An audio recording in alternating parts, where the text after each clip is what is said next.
El tema de hoy es el tema de los sistemas de valoración de la prueba. Antes de hacer referencia a este tema de los sistemas de valoración de la prueba, quisiera hacer referencia a los aspectos más importantes, porque el sistema de valoración de la prueba solamente es un aspecto puntual dentro del contexto del derecho a la prueba. El derecho a la prueba, y esto a su vez el corazón dentro del proceso judicial. No por gusto, la exposición precedente ha hecho referencia en varias oportunidades a la prueba de oficio, ¿no? Y me gustaría también hacer alguna referencia en función a esas opiniones.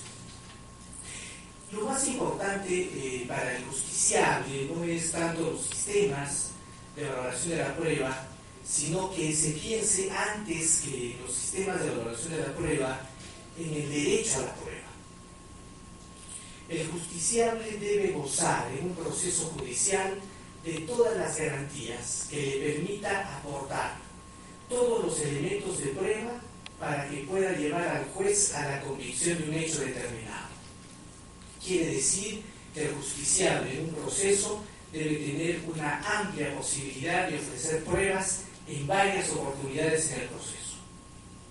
Debe tener la posibilidad de que el juez admita esos medios de prueba con un criterio amplio y no con un criterio restrictivo.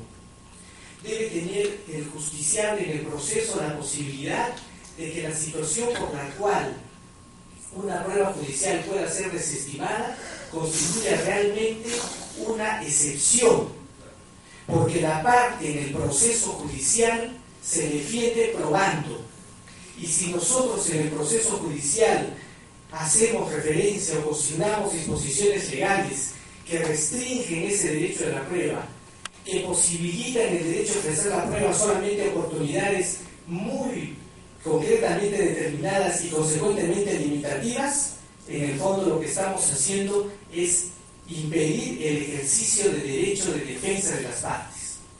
Y esa es la situación más grave que se puede presentar a un justiciable. El tema de los sistemas de juzgamiento es un sistema muy lindo al momento de exponerlo, o al momento de estudiarlo, al momento de escucharlo, al momento de decirlo a los alumnos en clases, al momento de extasiarse con las opiniones de un autor o de otro. Pero las cosas cambian un poquito cuando las personas pasan del nivel de estudio, del nivel teórico, del nivel de análisis o de escuchar una conferencia determinada a la condición de ser justiciable en un proceso. Yo les aseguro a todos ustedes que podemos tener muchas ideas en relación al proceso, en relación a los sistemas de valoración de la prueba, en relación a las facultades del juez, en relación a las condiciones en las que debe expedirse una sentencia o en relación a los sistemas de impugnación. Pero eso nos va a interesar mucho más y nos va a afectar de manera directa cuando tengamos la condición de estar sentados una parte frente a otra ante un juez determinado.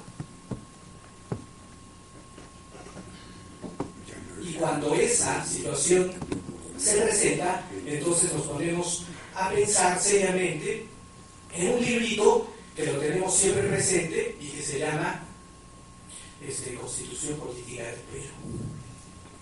Cuando ese librito que se llama Constitución Política del Perú, cuando nosotros estamos afectados en un proceso, nos acordamos que tenemos una constitución política y esa constitución política garantiza determinados derechos que, por supuesto, de ninguna manera queremos renunciar.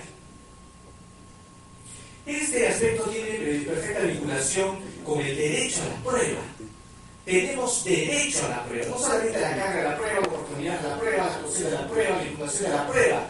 Antes que todo ello, tenemos nosotros derecho a aportar todos los medios de prueba, una oportunidad amplia de ofrecer al juez todos los elementos de juicio que puedan servir para demostrar la veracidad de un hecho que nosotros afirmamos y que por supuesto es el sustento de nuestro derecho de defensa. No se puede limitar el derecho a la prueba porque se está limitando la posibilidad del justiciable de defenderse debida y eficazmente. Este sistema, estos sistemas de valoración de la prueba, han pasado ya ahora a una condición de derecho constitucional. Constituciones europeas y jurisprudencia y tribunales constitucionales europeos han ido ya dándole a la prueba judicial el auténtico nivel de derecho constitucional. Y en nuestro país, evidentemente, se haya consagrado dentro del artículo 139 de nuestra Constitución Política del Perú. Pero ¿cómo surge? ¿Cómo empiezan estos sistemas de valoración de la prueba? En Roma y en un periodo del derecho romano clásico, el derecho a la prueba no tenía restricciones. Y los abogados y las partes podían aportar todos los elementos del juicio ante el juez. Lamentablemente esta situación no sigue así con la decadencia del Imperio Romano y posteriormente en la Edad Media y fundamentalmente en la época de la Inquisición y con el predominio de los señores feudales, el derecho a la prueba fue severamente restringido, porque evidentemente existía no la intención de resolver un conflicto de intereses, sino de favorecer a una persona determinada. De esa manera, en la evolución de los tiempos, va a surgir por parte en el desarrollo histórico la idea de que los jueces no valoren los medios probatorios de acuerdo a su leal saber y entender. Había que otorgar al juez una serie de mecanismos, de reglas, de disposiciones legales para que su arbitrio judicial, que en realidad era la arbitrariedad judicial, pudiera cesar de una vez por todas. Y en esta evolución histórica surge el sistema de valoración de la prueba que se conoce con el nombre de la tarifa legal. Esta tarifa legal contiene una serie de principios o de reglas, de disposiciones en virtud de la cual la prueba está tasada en función a la edad de la persona que va a comparecer, del testigo, al sexo del testigo, a la edad del testigo, a la condición económica del testigo o de la parte. Y de esta manera se dice, por ejemplo, de que la declaración para probar la propiedad de un bien inmueble se requiere 5 testimoniales uniformes. Para acreditar la propiedad de un bien inmueble se requieren 2 testimonios uniformes. La declaración de la mujer no tiene valor alguno, solamente tiene valor en asuntos de aislados, en asuntos de partos, en asuntos femeninos y algunas otras cosas más y absolutamente nada más. Para poder contrarrestar la afirmación de un cardenal se requiere 42 testimonios uniformes de personas comunes. Para poder contrarrestar la afirmación de un obispo se requiere de 12 afirmaciones uniformes. Y así sucesivamente, esta tarifa legal tiene una suerte de sumatoria de declaraciones, de manifestaciones, hasta que se logre convencer la realidad de un hecho determinado al juez.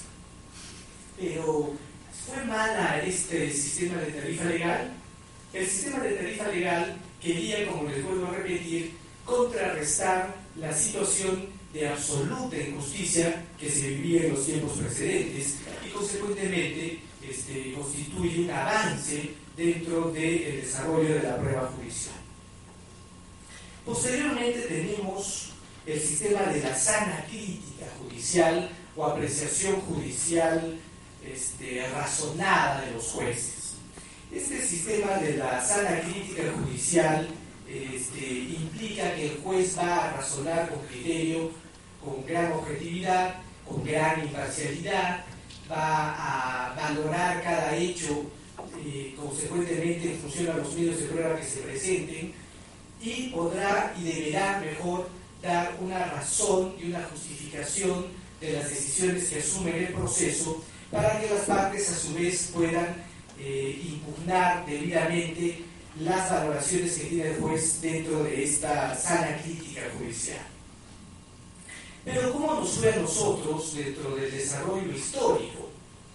Nuestro código de 1851 contiene, nuestro código de enjuiciamiento civil del año 1851, contiene una indicación expresa y explícita del valor probatorio que tienen las pruebas. Y dice que existe una prueba plena, una prueba semiplena y una prueba ligera. La prueba plena dice persuade eficazmente y convence el ánimo del juez. La prueba semiplena forma una presunción considerable, pero no una perfecta y cabal convicción. La prueba ligera o de poco aprecio no tiene otro fundamento que conjeturas o indicios. Quiere decir que este código de 1851 había ya establecido el valor a priori de los medios probatorios. A la confesión le da el valor de prueba plena. Decía una prueba completa contra el que la hace, pero no en contra de un tercero.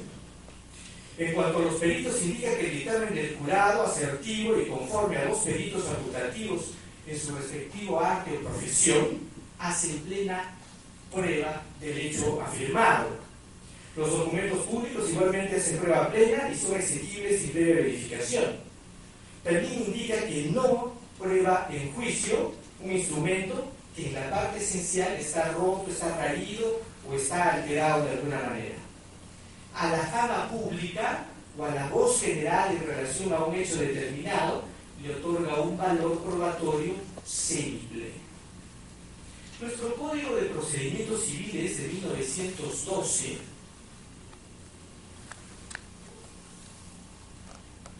contiene una suerte de mixtura entre tarifa legal y sana crítica judicial. Y esto está en función a los medios de prueba. Este Código Procesal de Procedimientos Civiles se ha regido durante el año 1900, durante los años 1912 y 1993.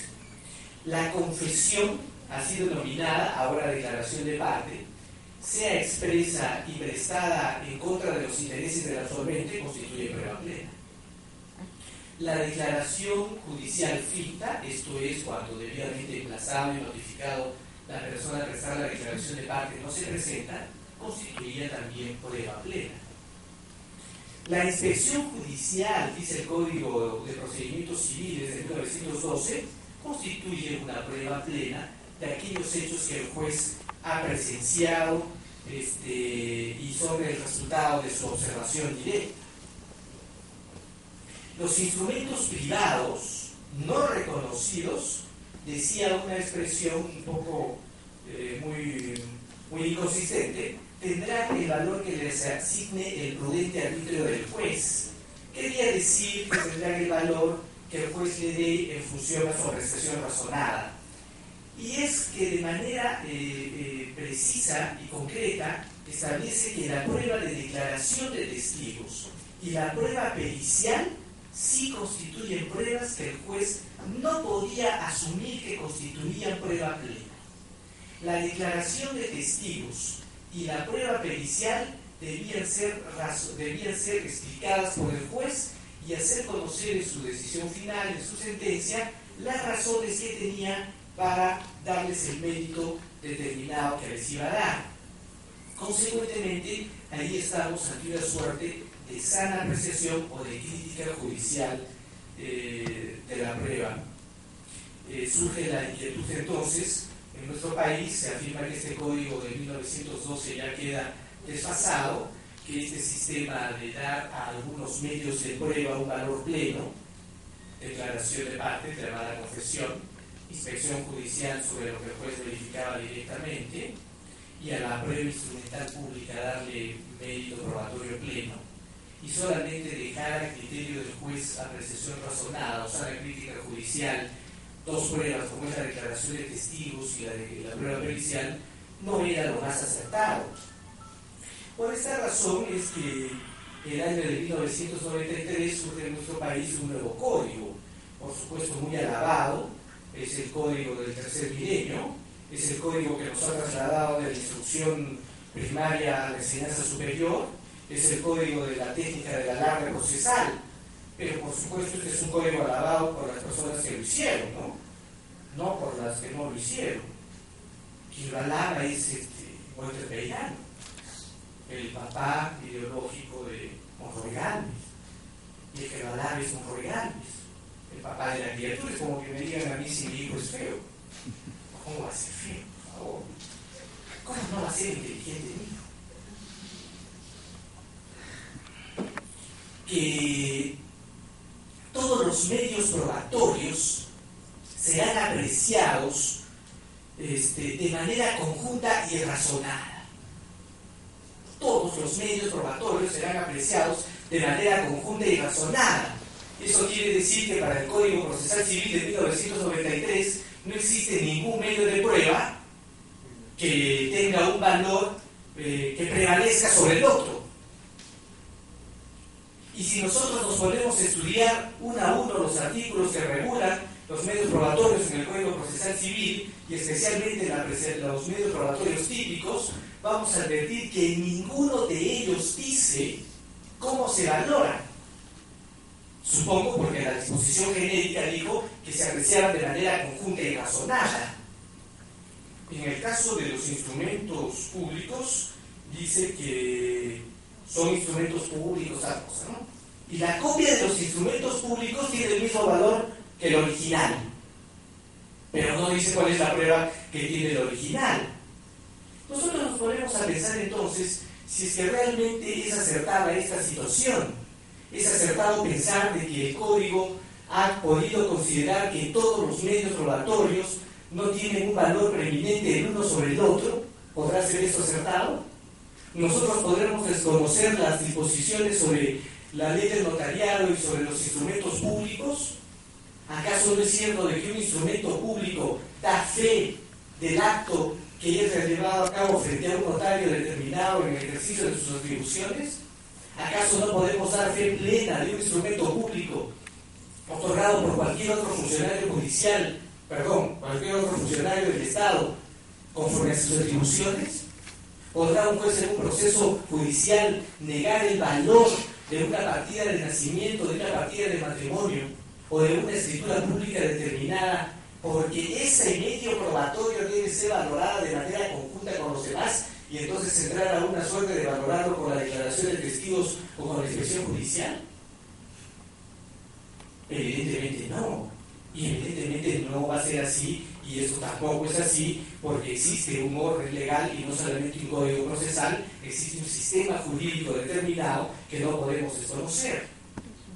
Y consecuentemente no entiendo cómo este código ha podido establecer que todos los medios probatorios se valoran de manera conjunta y razonada, y no decir de manera puntual y precisa que en algunos casos existen medios de prueba que gozan de una fe determinada y que el juez no puede desconocer. Pero a pesar de que eso no es así, de que el código ha llegado al gran avance del tercer milenio, la ley de enjuiciamiento en materia civil de España, ley número 1 del año 2000, o sea, de 7 años posteriores al Código Procesal Civil peruano, establece claramente que algunos medios de prueba sí tienen el valor pleno. Y dice que la declaración de parte prestada libremente sobre los hechos de materia del proceso y en cuanto le resulta perjudicial al absolvente es prueba plena. Dice que los instrumentos públicos son prueba plena. Y establece que los documentos privados, en cuanto a que su autenticidad no sea impugnada, será valorado conforme a las reglas de la sana crítica. Consecuentemente, este Código Procesal español, llamado Ley de Enjuiciamiento en Materia Civil, contiene una suerte de apreciación o de valoración de la prueba mixta, donde hay medios de prueba que tienen un valor pleno y donde hay medios de prueba que tienen que ser valorados de manera conjunta y razonada por el juez para que éste le pueda dar el mérito, el alcance y la fuerza probatoria que corresponde. En relación a este punto, considero por tanto de que el Código Procesal Civil peruano no es ese alarde de técnica jurídica del que se hablaba. Y no solamente no es ese alarde de técnica jurídica del que se hablaba, sino que además el código contiene una regulación legal en materia de prueba y concretamente en materia de ofrecimiento y de actuación y por tanto de valoración de la prueba, un tanto rezagado o confuso, porque impide que la labor del juez pueda ser realizada de una manera seria y impide también que las partes puedan efectuar sus alegaciones y consecuentemente sus imputaciones de una manera mejor sustentada. ¿A qué me refiero?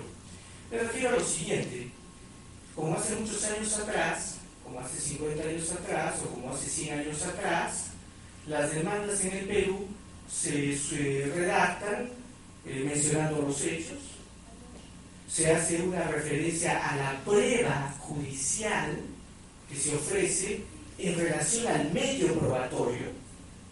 O sea, digo, en calidad de prueba ofrezco la siguiente: 1, la declaración de parte; 2, la declaración de los siguientes testigos; 3, la siguiente prueba instrumental pública; 4, la siguiente prueba instrumental privada; 5, la inspección judicial, etc.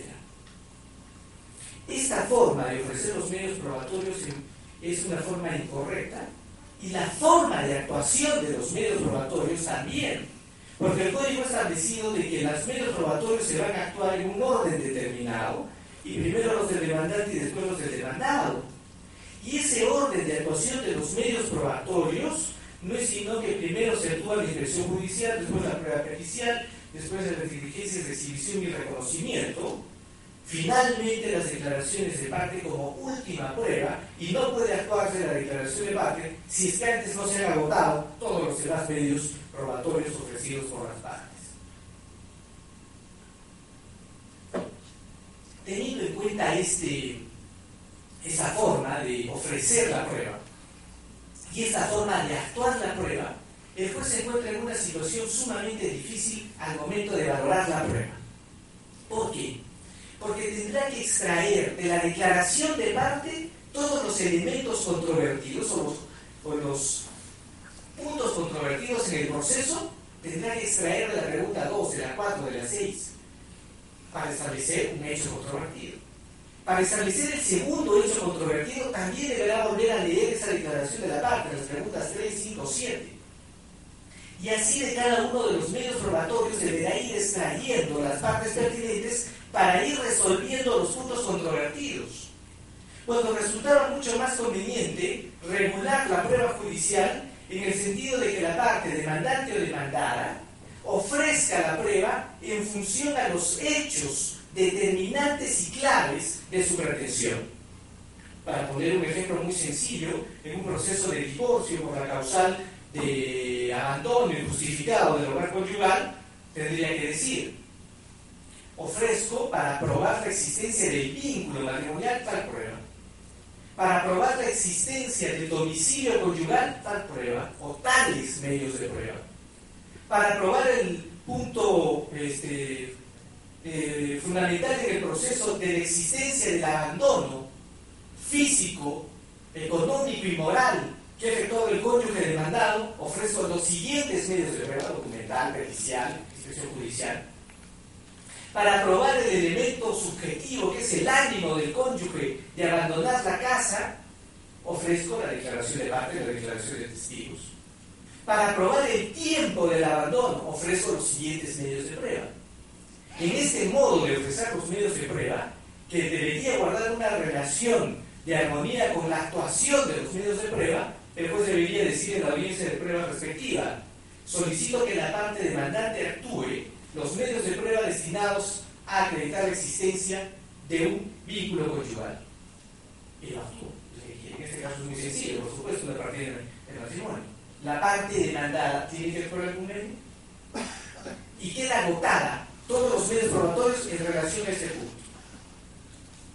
En segundo lugar, el juez tendría que decir: vamos a todos los medios de prueba para acreditar la existencia de un domicilio conyugal.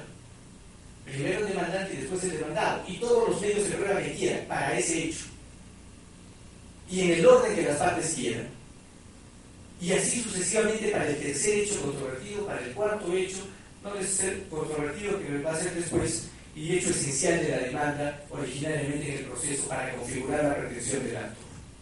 De esta manera considero que el juez tendría al momento que redactar la sentencia decir: procedo a valorar la prueba en relación a los siguientes puntos controvertidos. Punto 1. Prueba actuada por el demandante, prueba actuada por el demandado. punto 2, punto 3, punto 4, punto 5, facilitaría la labor del juez para valorar los medios probatorios y facilitaría la labor de los abogados al tiempo de impugnar la sentencia y decir, impugno la sentencia en relación a la valoración de la prueba del punto controvertido número 3. Y el punto controvertido 3 está claramente expresado en la sentencia con todas las pruebas ofrecidas por el demandante y todas las pruebas ofrecidas por el demandado. La valoración de la prueba es una etapa posterior al ofrecimiento de prueba, a la actuación de la prueba y anterior a la impugnación. Yo quiero preguntarme si es que esta etapa de valoración de la prueba del juez que le efectúa al momento de dictar su sentencia va a ser realmente buena en un código procesal civil lesivo, gravemente lesivo a los intereses de las partes. Yo puedo llegar a decir al juez o impugnar la prueba contenida en la sentencia, la valoración contenida en la sentencia, cuando para llegar a ese estado he tenido que atravesar una serie de dificultades y donde seguramente voy a llegar con condiciones disminuidas. ¿A qué me refiero?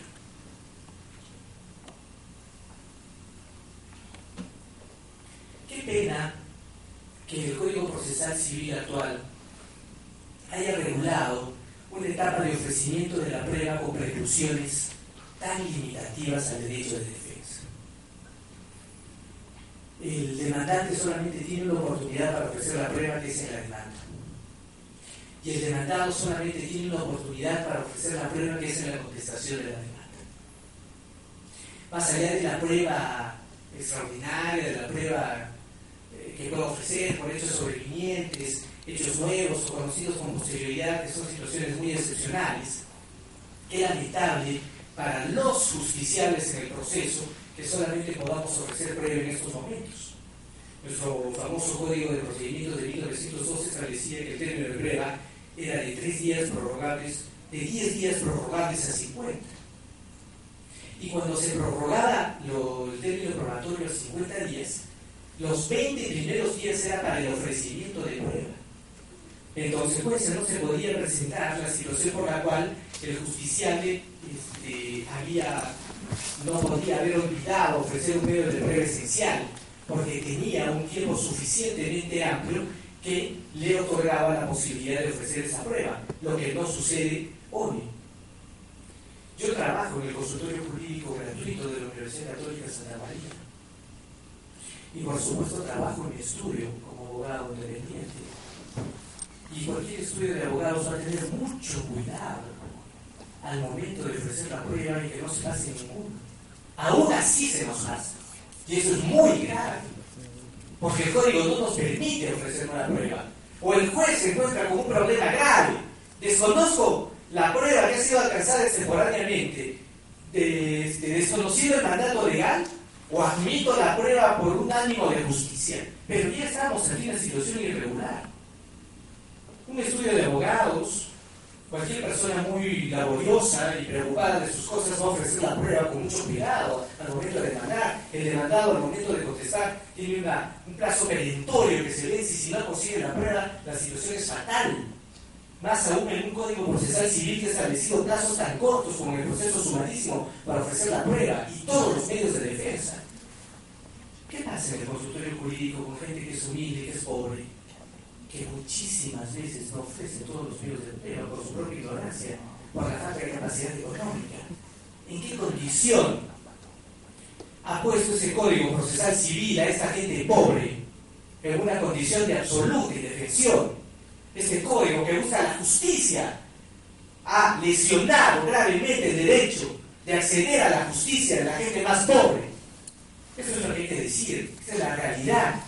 No del estudio de Lima, que tiene 20 abogados y que trabaja una demanda 6 meses, o alguien que tiene para contestar todos los medios de prueba y los medios económicos para hacerla, y puede manejarse fácilmente en un sistema preclusivo tan grave, tan limitativo, como ese es el que ha establecido el Código Procesal Civil. Consecuentemente, iría a la valoración de la prueba seguramente con menos pruebas de las que realmente tengo. ¿Y qué sucede si este medio de prueba no es admitido por el juez? Y me encuentro lamentablemente en un proceso sumarísimo, donde la apelación, o en un proceso abreviado, que son la mayoría de los procesos por su cuantificación económica, el juez me considera una apelación sin efecto suspensivo y con la calidad de diferida, una apelación que duerme, una apelación que no se tramite inmediatamente y que no se va a resolver sino en segunda instancia. Y ese medio de prueba que ofrecí, que no admitió el juez, no lo puedo tramitar rápidamente formando un cuadernillo para que el superior me admita el medio de prueba y finalmente entre al cúmulo de pruebas que va a ser tomado en cuenta por el juez al momento de resolver. No va a ser tomado en cuenta por el juez al momento de resolver, porque la apelación me ha dicho, señor, no me interesa su apelación que duerma. Si el superior admite, bueno, no sé qué sucederá, se declarará nula la sentencia y en ese momento valoraremos su prueba. Mientras tanto, seguimos caminando sin tener en cuenta su medio probatorio. Ese es el código de la gran ética procesal. ¿Qué sucede con la actuación de los medios probatorios? Hay una norma inconstitucional, abiertamente inconstitucional, en el Código Procesal Civil, como muchísimas de sus normas. Y no se necesita ser pues abogado con 20 años de ejercicio para darse cuenta. Ni siquiera se necesita ser abogado.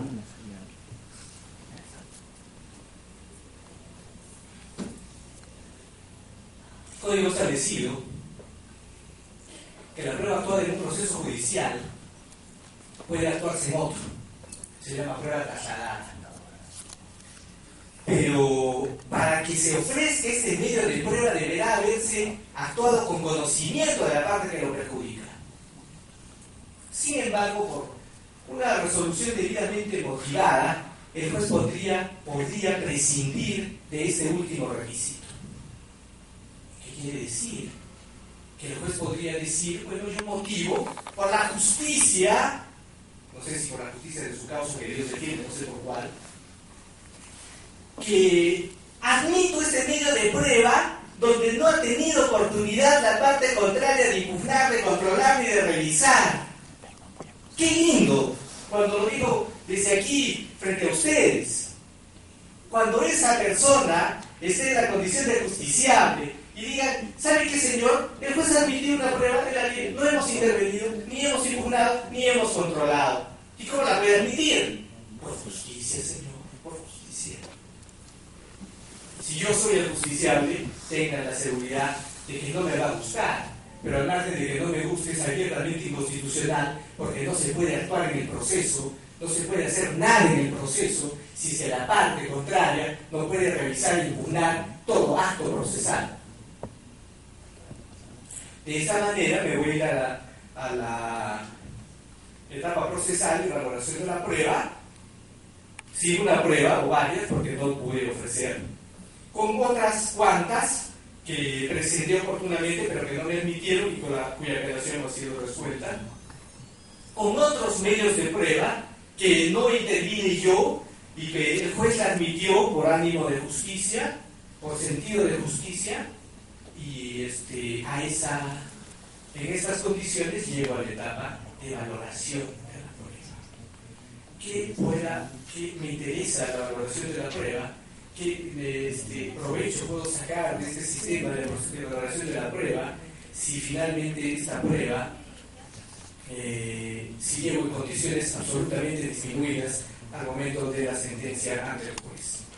Por si esto fuera poco, quiero expresar que la sentencia puede ser impugnada por errores de valoración de la prueba, pero lamentablemente solamente tenemos el derecho de impugnar a través del recurso de apelación, porque las salas de casación han establecido en reiteradas resoluciones, salvo algunas de excepción, que no se puede valorar, no se puede impugnar una sentencia de revisión por un vicio de valoración de la prueba.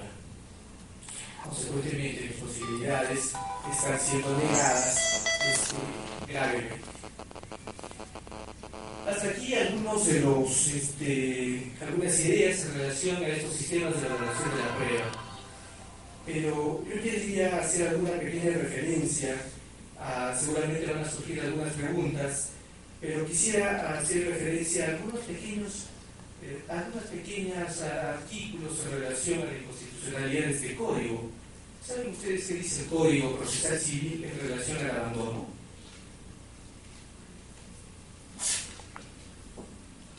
Dice que si el proceso cae en abandono, no se puede volver a iniciar el proceso hasta dentro de un año. Es como que vaya a donde el médico, ¿no? Y, señor, usted tiene que volver a su cita en 15 días. Si no vuelvo. Y como no volví a la cita en 15 días, y en este caso no moví el proceso por 4 meses, por supuesto por una situación absolutamente contraria a mi voluntad, porque no hay ningún justiciable, salvo por situaciones de fuerza mayor que voluntariamente quiere hacer caer un proceso en abandono, entonces el juez le va a decir: nuestro código ha establecido que si un justiciable hace caer el proceso en abandono, entonces tenemos una suspensión de un año. Y no puede usted volver a demandar hasta dentro de un año. ¿Y qué pasa con las medidas cautelares? ¿Y qué pasa con el transcurso del tiempo? ¿Y qué pasa con las situaciones de hecho que se van a producir durante ese año? ¿Y dónde quedó la tutela jurisdiccional? ¿Y dónde queda el debido proceso y el derecho de acceso a la justicia? Pero el código no se contenta con eso, ¿eh? Eso es poco.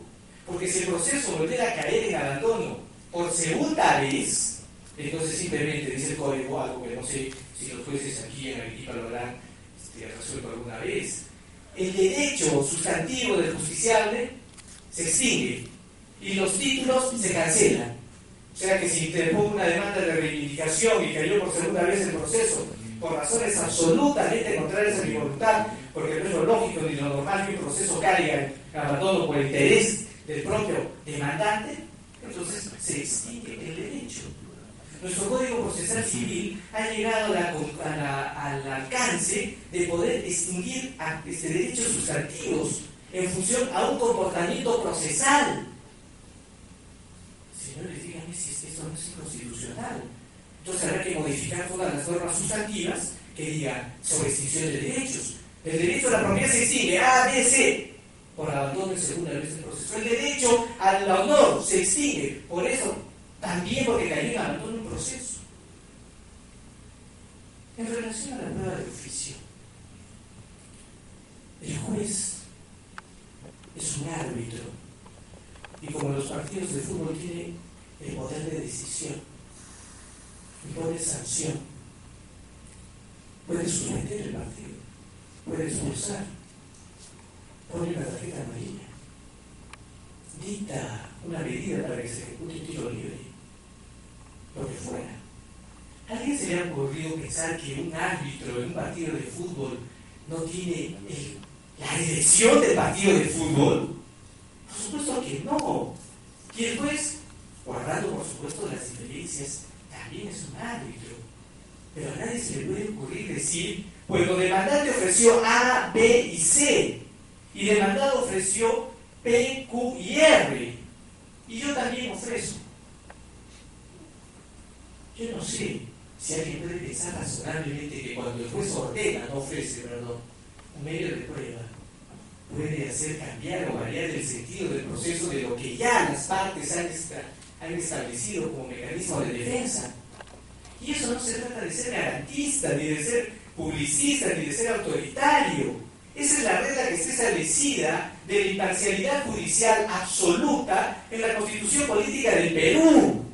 No hay una discusión entre publicistas o garantistas por la discusión mera. Solamente existe un principio de administración, un principio de justicia y una garantía de justicia que se sustenta en las disposiciones constitucionales sobre la justicia.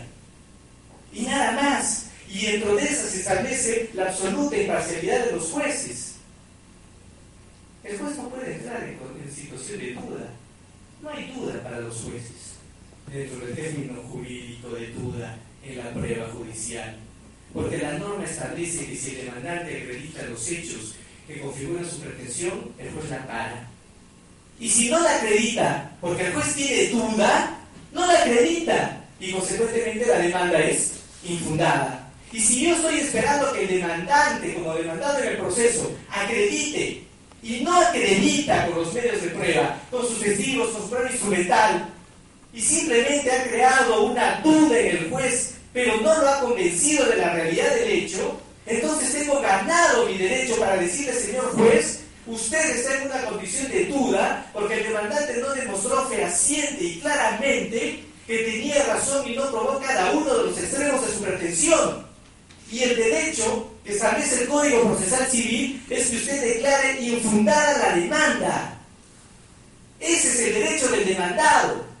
No, señor, no. Yo voy a aportar un nuevo elemento de juicio que puede variar. Porque si no va a variar, ¿para qué lo aporta? Y la sola situación de que varíe quiere decir que ya está inclinando la balanza. Esta prueba de oficio evidentemente altera la situación del proceso y la condición de igualdad de las partes, principio base de un proceso judicial. Porque si no queremos un proceso donde las partes sean iguales y queremos un proceso donde se busque la justicia más allá de la voluntad de las partes, más allá de la actividad probatoria de las partes, por encima de lo que las partes han podido aportar, entonces que así establezca la Constitución política, que diga, no queremos un juez imparcial, queremos, señor, un juez parcializado por la justicia que él considere. Y así, como en una Constitución que diga eso, entonces tendremos que seguirla. Pero, señores, la Constitución no dice eso.